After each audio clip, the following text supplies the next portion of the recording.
Japan and China are no longer merely exchanging diplomatic barbs. This confrontation has unmistakably shifted into the military domain. Chinese drones have violated Japan's airspace. Coast Guard vessels armed with machine guns have entered the waters around the Senkaku Islands, and massive PLA exercises have forced Tokyo to raise its alert level to one of the highest in decades. As tensions skyrocket, every civilian incident is being weaponized to fuel growing domestic outrage, rapidly accelerating Japan's pivot toward a far tougher military stance.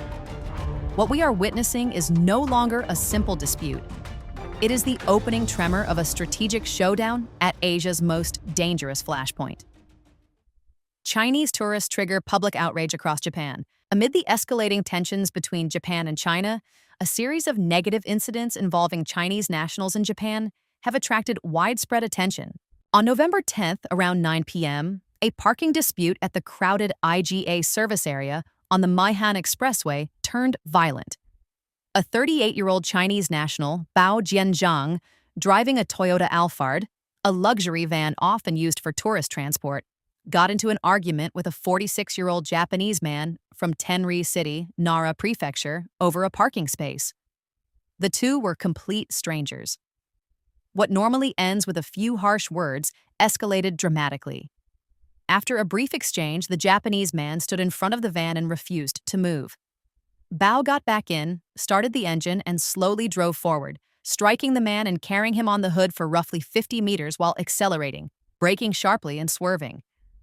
The victim clung to the hood for his life but still managed to call the police with one hand. He suffered only minor abrasions, yet police arrested Bao several hours later on suspicion of attempted murder. In Japan, the charge depends not on the severity of injuries but on the objective, lethal danger created by the suspect's actions. Bao admitted the man was on the hood, while the van moved but denied intent to kill. Japanese authorities, however, judge such cases by the act itself, not the claimed intent. News of the arrest spread rapidly across major Japanese media and social platforms.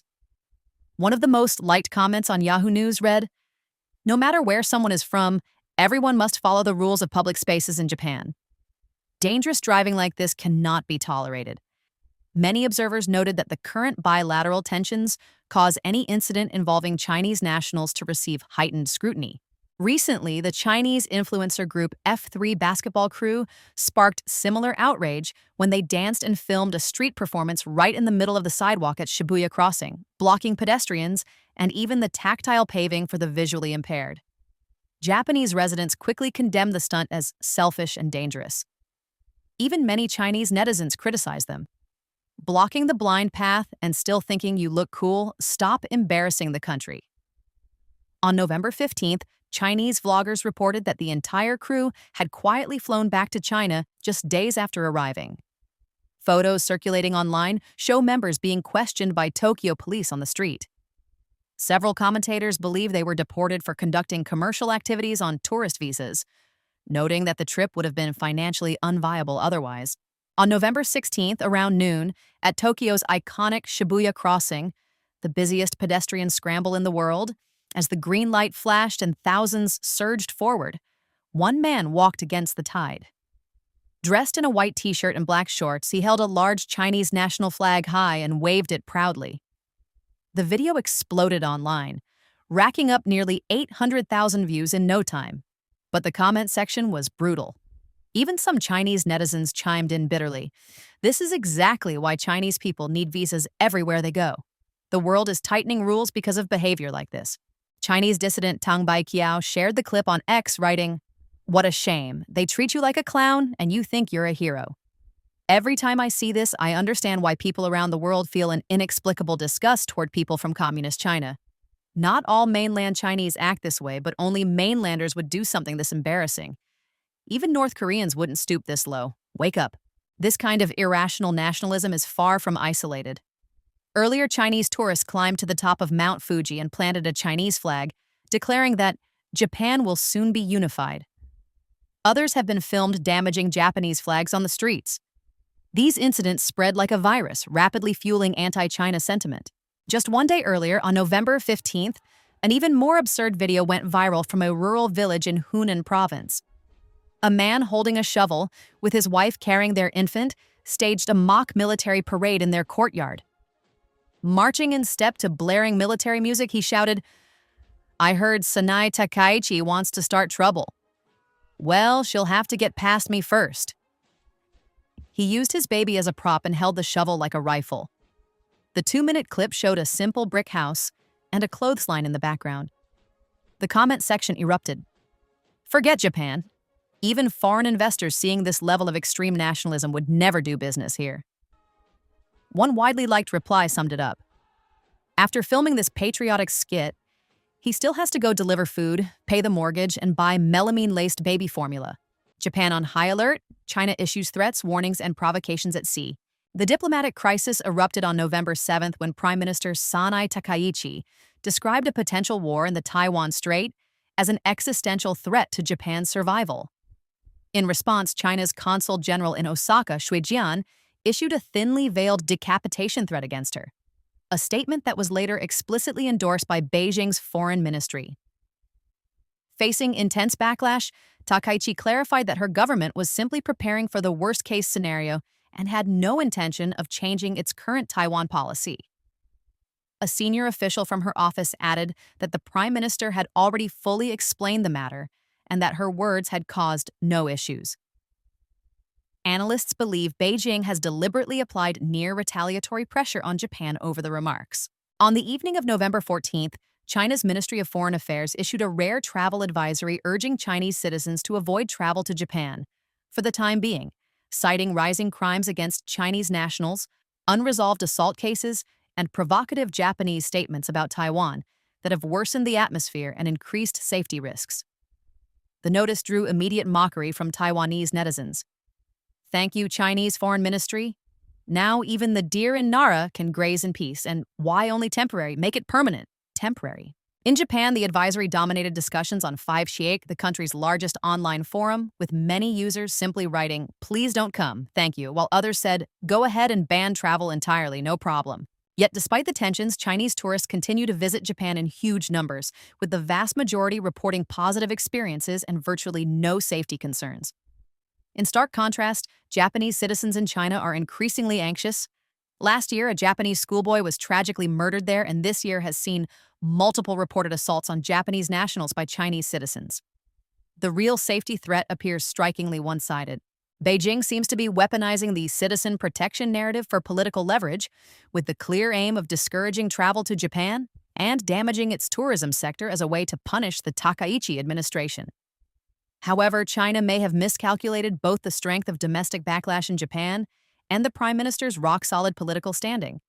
Her cabinet approval rating remains comfortably above 70%. Many Japanese now view Beijing's actions not as genuine concern for its citizens' safety, but as blatant economic interference in Japan's domestic affairs. Analysts have called this the most serious diplomatic crisis between the two countries in more than half a century. On November 15th, Japan publicly revealed for the first time that a suspected Chinese drone had flown between Yonaguni Island and Taiwan, prompting the self-defense forces to scramble fighter jets. On November 16th, 4 Chinese Coast Guard ships, 2 armed with machine guns, entered the waters around the Senkaku Islands. Beijing claimed the incursion was part of legitimate rights protection. China then announced a series of military drills from November 17th to 19, later extending them to November 25th, blocking large areas of the Yellow Sea from 8 a.m. to 6 p.m. daily. Japan increased the frequency of fighter sorties and placed its southwestern islands on high alert. Analysts say the two countries have now entered a phase of persistent gray zone conflict. China's Air Force then released a video declaring that the gun is cocked, the sword is drawn, showcasing J-20 fighters and other military assets. PLA Daily warned that if Japan intervened in Taiwan, the entirety of Japan would become a battlefield. Japanese netizens mocked the situation, noting that President Trump once said he would bomb Beijing if China attacked Taiwan. Yet Beijing remained silent, while a few sentences from Takaichi triggered an aggressive response. Amid the heightened focus, a thank you post by U.S. Ambassador to Japan, George Glass directed at Chinese diplomats, sparked widespread discussion. On November 15th, Ambassador Glass shared a Christmas card on X, joking that the holidays had come early, and thanked Chinese Ambassador to Japan Wu Jianghao and Consul General Xue Jian for helping strengthen the close US-Japan alliance. The post quickly went viral with over 2.3 million views. Many Japanese commenters praised it, with one writing, "Thank you, Ambassador. As a Japanese citizen, I truly appreciate your sharp words toward China. America's firm support always gives us real reassurance. Propaganda crumbles. Why Chinese citizens secretly trust Japan over their own regime." What rattled Beijing most, however, was an unexpected development at home. The latest Demon Slayer, Kimetsu no Yaiba, film recently premiered in China at a time when many predicted it would flop amid the diplomatic freeze. Instead, it has shattered box office records with packed midnight screenings in Beijing, Shanghai, Guangzhou, and Shenzhen.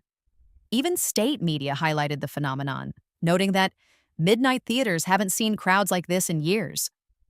The surge in excitement among young Chinese moviegoers has single-handedly revived a sluggish market. Japanese leaders, regardless of party or administration, have consistently placed the welfare of citizens and national interest at the core of governance, a reflection of deep respect for civil liberties and democratic processes that defines an advanced society. Japan enjoys transparent and accountable institutions, ranks among the safest countries on earth, where people feel secure walking at night or using public transport, maintains stable prices, and produces food and goods renowned worldwide for quality and reliability. Above all, it offers ironclad protection of personal property through a fair and independent legal system, fostering genuine public trust in the courts. These qualities stand in sharp contrast to life under CCP rule in mainland China, where political stability routinely trumps individual well-being. Decisions flow top-down with minimal public input, and control is maintained through pervasive surveillance, media censorship, and intimidation. Weak property rights protections, deep entanglement between officials and businesses, and systemic uncertainty leave ordinary citizens with little real security. For decades, the CCP has pushed relentless anti-Japan propaganda, painting the country as an eternal enemy. Yet, ordinary Chinese people can plainly see Japan's strengths: orderly institutions, social harmony, and superior everyday living standards in areas where their own system falls painfully short. Official narratives may dominate the airwaves, but people form their own judgments through direct comparison and personal experience. This explains the sudden, massive surges in popularity of Japanese anime, dramas, and cultural trends inside China precisely when nationalist fervor is at its peak. While leaders demand patriotic unity, audiences quietly register dissent by flocking to Japanese entertainment. For many, the orderly societies, human dignity, individual worth, and freedom depicted in these works resonate with a deep, unspoken longing. This pattern of cultural consumption reveals the stark divide between state propaganda and what people actually feel. Citizens cannot openly protest, but buying a movie ticket becomes a subtle act of support for Japan and a quiet rebuke to their own system. That's all for this episode of Secret China. If you value honest, in-depth reporting, hit that subscribe button. Let us know what you think below and keep the conversation going. Until next time, stay curious and stay safe.